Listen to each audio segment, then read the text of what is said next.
Salut les loulous! Ça faisait longtemps. J'espère que vous allez bien. Aujourd'hui, une nouvelle FAQ. Je vais répondre en toute honnêteté, sincérité, transparence à vos questions. Si je suis un peu essoufflée, c'est normal. I am pregnant. Et ça commence à faire lourd. Je suis vraiment trop contente de vous retrouver en face à face parce que ça me fait du bien de vous parler, ça me fait du bien de me vider, enfin bref, je suis vraiment heureuse. Voilà, je voulais partager un petit peu mon bonheur, quoi, mon bonheur. Purée, j'ai chaud à calor. D'ailleurs, en parlant d'hydratation, je vais m'hydrater le gosier parce que j'ai beaucoup de choses à dire.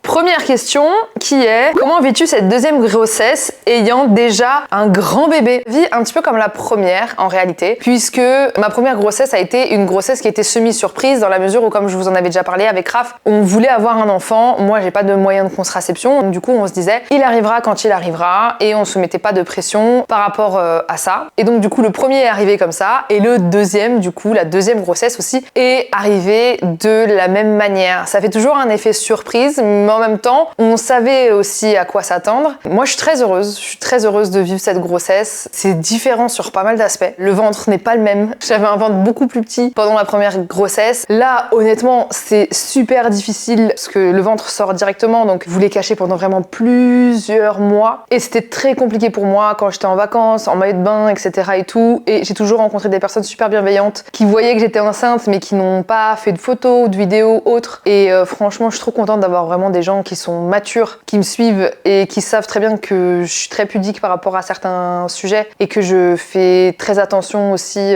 à ma famille. Après, c'est une grossesse qui est différente parce que j'ai déjà un enfant qui a 2 ans et demi. Et en fait, j'ai le sentiment de pas profiter de cette grossesse, c'est trop bizarre. J'ai l'impression de ne pas avoir le temps de me reposer, de me poser, puisque je m'occupe de mon premier enfant. Du coup, mon attention est accaparée aussi par lui. J'ai le sentiment d'avoir moins l'attention accaparée par ma grossesse ou ce qui se passe. Là où, par exemple, pour le premier, j'étais à fond, je regardais plein de trucs, plein de reportages, je lisais plein de livres, etc. En fait, là, c'est comme si je savais à peu près à quoi m'en tenir. Et en réalité, vu que je l'ai déjà vécu une fois, un petit peu, du coup, des fois, je suis un peu en culpabilité de me dire, purée, ça fait déjà X mois et j'ai pas vu le temps passer. J'ai aussi peur de pas voir cette grossesse passer et de pas en profiter. Donc, c'est des aspects sur lesquels je culpabilise et en même temps, je suis très contente d'être là pour mon premier. Mais du coup, voilà, c'est toujours plus différent. Aussi, au niveau de l'alimentation, je fais un peu moins attention. Oupsie. Là, je suis un petit peu moins, pas moins regardante, je fais toujours très attention. Mais c'est vrai que, étant donné que je suis très angoissée de nature, pour le premier, c'était très compliqué pour moi. J'avais vraiment zéro lâcher prise. Je faisais extrêmement attention à ce que je mangeais. Là, je suis un peu plus de lâcher prise sur pas mal de choses. Et du coup, j'ai moins peur de faire certaines choses et certaines activités que d'autres. Sachant que ma première grossesse, j'ai eu un décollement du placenta. J'avais beaucoup plus d'appréhension et beaucoup plus d'angoisse, on va dire. Là, je dis pas que j'ai pas d'appréhension ni pas d'angoisse, mais on va dire que je la vis et comme mon train de vie de maman me prend beaucoup de temps aussi, j'ai moins le temps aussi de me poser dessus, donc c'est un peu ambivalent en réalité. Donc du coup, voilà. Comment ton fils gère la nouvelle grossesse? Ça a été un truc de fou pour moi d'essayer de lui expliquer. Et en fait, il est trop content. C'est fou, mais ça m'émeut rien que d'en parler. Mais au début, il comprenait pas trop, donc je lui expliquais, je lui disais, tu sais, regarde le ventre de maman, il est en train de grossir. En fait, il y a un bébé dedans. La première chose que j'ai essayé de lui faire, c'est de lui expliquer lui.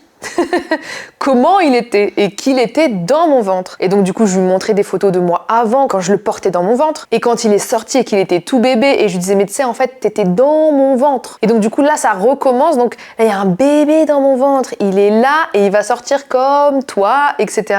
J'ai essayé d'apporter ce cheminement-là pour qu'il puisse comprendre. Et donc du coup, il comprend et il est content. Il lui fait des bisous, il lui fait des proutes, beaucoup de proutes. D'ailleurs, ça me fait penser à son papa, mort de rire.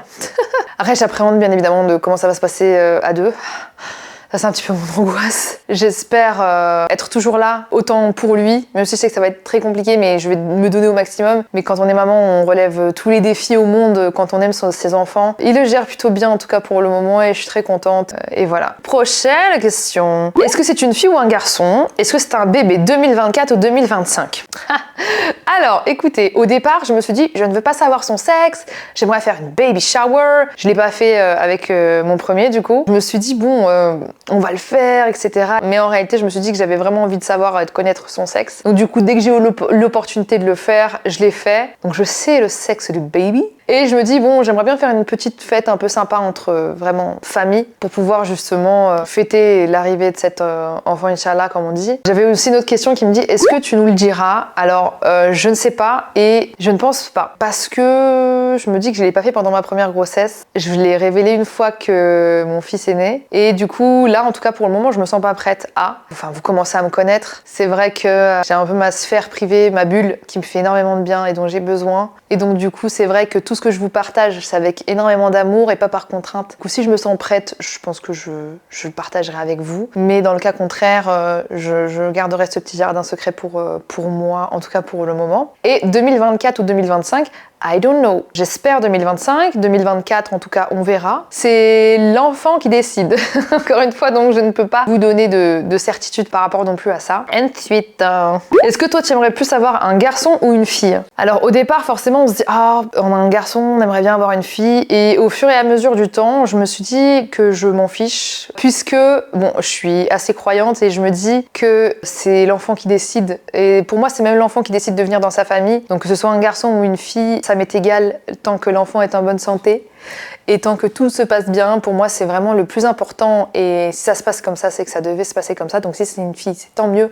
Si c'est un garçon, c'est tant mieux. J'ai pas de goût particulier, vraiment. Alors, cette question m'a fait rire. Le sexe pendant la grossesse, comment ça se passe? Bah écoutez, ça se passe. En fait, tant que vous n'avez pas de contre-indication par rapport à ça, et tant que vous n'avez pas aussi de blocage aussi, avec votre corps, avec comment est-ce que vous vous sentez, aussi votre partenaire aussi, ça peut se passer comme ça peut se passer habituellement. Après, bien évidemment, faut faire attention. Je veux dire, faut en parler avec son gynécologue. Faut lui demander si tout va bien, si vous pouvez continuer à avoir des activités à deux. Et de toute manière, la sexualité, c'est tellement vaste qu'il n'y a pas que la pénétration dans la sexualité. Allô? Spoiler alert! Et donc, du coup, il y a plein de choses qui sont potentiellement aussi à faire. Il y a aussi une autre manière de se découvrir en couple. Enfin bref, en tout cas, pour notre part, ça se passe bien. Je suis contente. Surtout par rapport à la première grossesse où, comme je vous l'ai dit, comme j'avais eu un décollement du placenta, j'avais extrêmement peur tout le temps. Et donc du coup, c'était beaucoup plus compliqué. Mais là, c'est vrai que je me sens un peu plus soulagée. Et ayant vécu déjà une première grossesse, j'ai l'impression que cette deuxième, je me sens un peu plus libre, on va dire, par rapport à ça. Et après, bien évidemment, j'ai le sentiment en plus que avec la grossesse, tout est extrapolé au fond de notre corps, tant d'un point de vue émotionnel que d'un point de vue corporel. Et donc du coup, c'est une découverte de la sexualité qui est complètement aussi différente. Mais c'est vrai que moi, je me mets jamais de pression, on se met jamais de pression et on vit encore une fois au jour le jour et avec comment on se sent, on va dire, quotidiennement. Du coup, en tout cas, ça se passe bien. Merci de te préoccuper de mon petit cul. Alors, une autre question qui est, tu reportes ou annules ton mariage? Alors c'est fou parce que j'avais commencé du coup sur la chaîne à entamer des trucs pour qu'on puisse faire le mariage, puisque Raph m'a fait sa demande en mariage fin 2022, il me semble, ouais. Et donc du coup, entre-temps, on s'est pas mis trop de pression, en fait, on se met vraiment jamais de pression. Écoutez, je pense que le mariage n'est pas annulé. J'ai vraiment envie de vivre ma vie comme elle est. Et si le sujet revient sur la table, bien évidemment, on s'y penchera, etc. Je ne pense pas qu'on annule le mariage. Je pense juste que, bien évidemment, il va être reporté, puisqu'il y a des choses qui sont beaucoup plus importantes actuellement pour nous. Je pense que ça se voit. On l'a en tête, c'est dans un coin de notre tête, mais ça va pas venir nous polluer chaque jour en disant « Oh my god, je suis enceinte, donc du coup, je vais encore devoir attendre, donc du coup, je suis déçue, etc. » et tout. C'est vrai que c'est un peu ma philosophie de vie de me dire on verra au jour le jour et pour le moment reportons, mais ne nous posons même pas la question. Je me suis même pas dit bon, on reporte le mariage.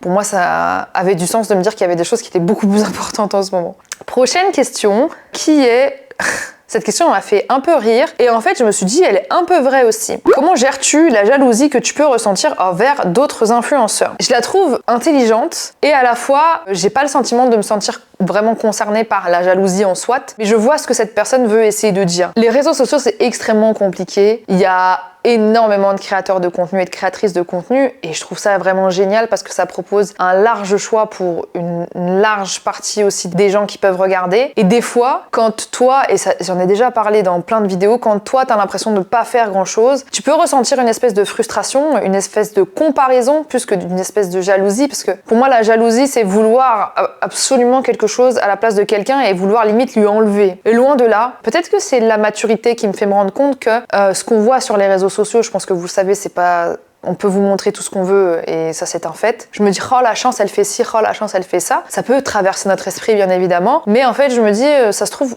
moi il y a des choses que j'ai que cette personne n'a pas et que cette personne aimerait avoir. Et en réalité quand je regarde mon jardin, parce que moi j'associe ça à un jardin, bah, j'aime mes fleurs, j'aime ma vie, j'aime ce que je fais. En réalité même si le jardin du voisin a l'air peut-être 1000 fois mieux, je ne sais pas si cette personne est heureuse, je ne sais pas si elle est épanouie, etc. Je ne sais même pas si c'est un mode de vie ou quelque chose qui pourrait me convenir à moi. Je pense que ça fait tellement longtemps aussi que je suis sur les réseaux sociaux que j'arrive aussi à avoir ce recul. Je pense que quand tu viens d'entrer dans les réseaux sociaux et que justement tu crées du contenu et que tu vois que par exemple une telle est invitée là et que toi tu y es pas, tu te dis ah mais je comprends pas, est-ce qu'on m'aime pas, est-ce que machin. Je pense qu'il faut carrément sauter ça de sa tête, savoir savourer le bonheur de sa vie avant toute chose. Ça fait un peu aussi bateau de dire ça, je sais, mais c'est la vérité. En réalité, t'es debout, t'es en bonne santé, ça se trouve la créatrice de contenu que tu vois faire plein de trucs de fou, ça se trouve ça va pas, ça se trouve elle est pas heureuse. On peut pas savoir ce que vivent les gens dans leur vie privée, dans leur vie intime et comment ils se ressentent d'un point de vue santé mentale, surtout que les réseaux ça impacte énormément la santé mentale. Et en réalité, j'ai un peu passé le stade qui m'est déjà arrivé de me dire il faut que je fasse plein de trucs parce que tout le monde fait plein de trucs, que maintenant je me dis en fait il faut que je fasse les trucs que je peux faire et qui me font vibrer et que bah, si ça n'a pas l'air incroyable pour les autres, bah, c'est pas grave parce que tant que ça a du sens pour moi, c'est essentiel on va dire.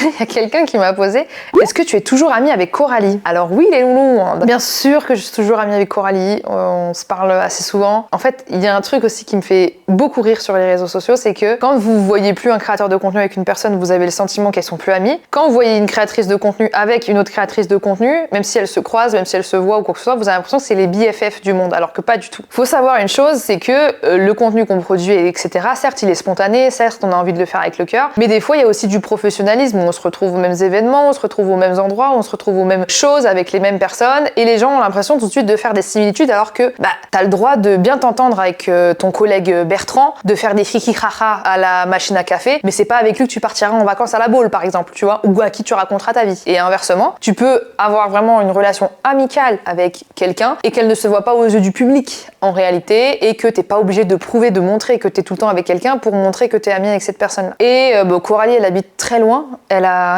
une vie qui est très chargée, elle a 3 gosses. On n'a pas l'occasion de se voir souvent, mais on se parle souvent et j'espère la voir vite, je pense que je la vois bientôt. Donc du coup, voilà. Autre question qui est comment s'est passé le tournage des Traîtres? J'en ai pas parlé sur ma chaîne YouTube, j'en ai parlé sur Instagram. La 4e saison des Traîtres, il me semble, qui était diffusée sur la chaîne M6 et une partie du coup sur la plateforme M6+, qui est déjà... Enfin bref, vous pouvez voir toute la saison là, vous pouvez la binge-watcher sur M6+. Enfin bref. Comment s'est passé ce tournage? Écoutez, ce tournage était très chouette, mais ce tournage était court pour moi, vu qu'on m'a vite éliminée. Bon, je vous spoil, j'étais loyale. On m'a demandé si je voulais être traître. Franchement, c'est pas du tout quelque chose que j'arrive à porter sur les épaules. Je sais très bien que ça m'aurait mis mal de mentir aux autres et de mentir surtout à Raph. Même si c'est un jeu, je sais pas pourquoi, sur le coup, je me suis dit, je me sens d'être loyale, j'ai envie de vivre ce jeu en loyal, j'ai envie d'être moi-même, j'ai envie de me sentir bien dans mes bottes et droite dans mes bottes. Et étant donné que Raph a été très fort à ce jeu, je pense qu'on a voulu m'éliminer pour l'affaiblir et c'est exactement les raisons que m'ont donné les traîtres. Et donc du coup, je suis partie super vite. Mais je ne m'attendais pas à ça et personne ne s'attendait à ça non plus. Mais au final, tant mieux parce que j'ai pu retrouver mon kid très rapidement. Et du coup, voilà, il s'est super bien passé. Je me suis super bien entendue avec la prod. J'ai trouvé que le casting était fou. Je me suis très bien entendue avec tout le monde. Il n'y a aucune animosité ou quoi que ce soit. Je pense que c'était un jeu qui était rudement mené. J'aurais aimé rester plus longtemps, c'est clair, mais je ne regrette pas parce que je pense que j'y ai passé le temps que j'aurais dû y passer. Je ne regrette absolument pas cette expérience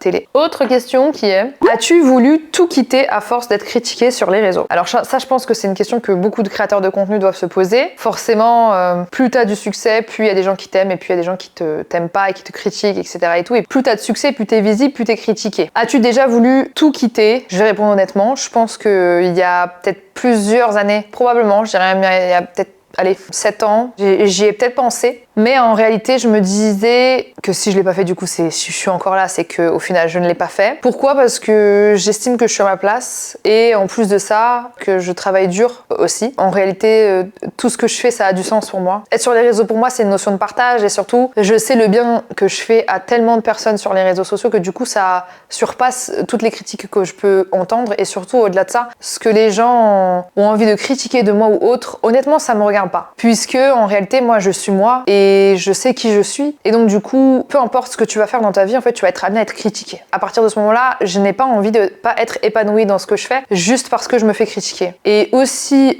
en dehors de ça, je m'en tape. Genre les critiques, franchement, ça me passe vraiment au-dessus de la cabessa. Au fur et à mesure du temps, j'ai réussi à vraiment m'en détacher parce que je me dis, elles existeront. Si j'ai plus de critiques, c'est que vraiment tout le monde s'en fout en fait de ce que je suis en train de faire. Et faire le métier de créateur de contenu, c'est justement pour montrer aux gens ce que tu sais faire, leur montrer les vidéos que tu as envie de faire, partager avec eux, etc. et tout. Il y a peut-être 7 ans, vu que j'étais beaucoup plus jeune, peut-être un peu plus fragile, c'était un peu compliqué pour moi en réalité. Mais là actuellement, j'ai pas envie de quitter ce que j'aime faire pour les autres. Si je quitte ce que je fais, c'est pour moi. Voilà. Quel conseil donnerais-tu dans les moments difficiles? C'est une très bonne question du coup. Les conseils que je donnerais dans les moments difficiles, c'est de se remémorer qui on est et surtout de s'accompagner, d'être qu'on aime. Que ce soit notre famille ou la famille qu'on choisit, de faire en sorte d'être entouré pour pouvoir justement parler de ces moments difficiles et se sentir épaulé en fait pour pouvoir traverser. Parce que dans la vie, rien ne dure, le bon comme le mauvais. Et en vrai, je pense que penser à ça, c'est ce qui permet justement de remonter la pente, de se sentir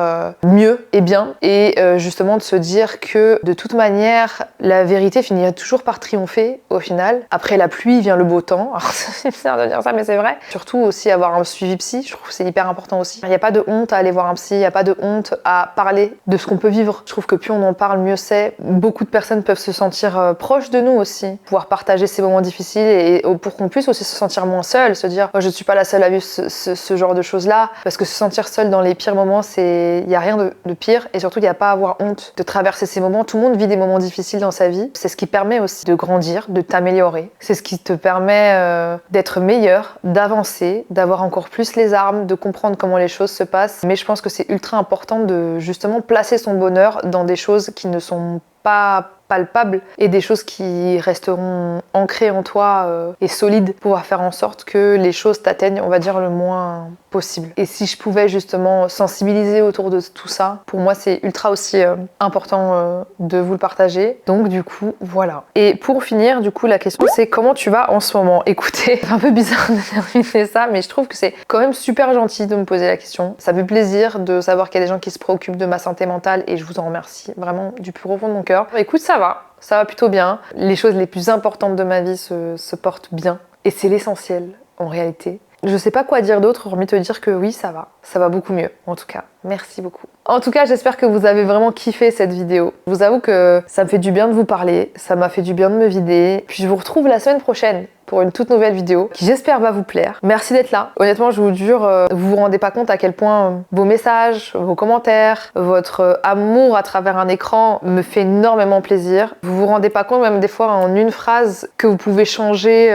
la journée de quelqu'un, que ce soit moi ou que ce soit quelqu'un d'autre. J'ai envie de dire aux gens de continuer à avoir le cœur bon parce que ça fait du bien au reste de l'humanité et parce qu'on en manque beaucoup en ce moment de bonnes choses, d'amour et de partage de choses positives. Donc du coup voilà, c'était la petite chose que je voulais vous dire. Et sur ce, comme d'hab, je vous fais de gros bisous et je vous dis à la semaine prochaine et je vous aime fort.